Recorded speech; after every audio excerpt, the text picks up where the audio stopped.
Braun, construction workers come to the aid of a Cincinnati police officer when he gets in a tussle while trying to arrest a suspect. Angela Ingram joins us live with a story and video you'll see only on Local 12. Angela. Well, Paula, the officer is okay, but things could have taken an ugly turn. At one point, the witnesses tell me that this man was literally on top of the officer in the middle of the street. That's when some construction workers jumped in to help. Yeah, they fell in the middle of the street, right in front of traffic. In front of traffic is where Specialist Gary Fangman got into a struggle with a violent suspect. It happened on busy Queen City Avenue near Grand around 8:30 this morning. Well, the guy was walking down this side street and was kind of loud and vocal when the cop stopped, and I thought he was just going to question him. Well, then when the guy walked away and walked back towards the cop, that's when he grabbed him, and then they fell to the street and started wrestling. Doug Audretch recorded the cell phone video. Earlier, Specialist Fangman had taken a report of a suspect stealing from American Glass Company. A store down there that was claiming that an individual tried to steal their van, their work van.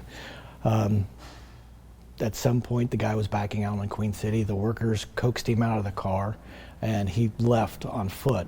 After Fangman took his report, he spotted the suspect on a side street, and when the officer tried to stop him, the struggle started.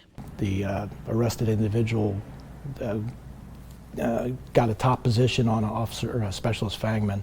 At that point, some construction workers in the area observed this activity. Yeah, they could have just watched, but I think there was three of them that got out of their trucks and started chasing after the guy as the cop was getting up off the ground. Police say the man held the suspect and Fangman was able to arrest him, and they're aware that things could have been much worse if those construction workers hadn't helped. And we appreciate that as police officers because, you know, we see all too often throughout news reports where we're getting killed or violently assaulted. So, thank you.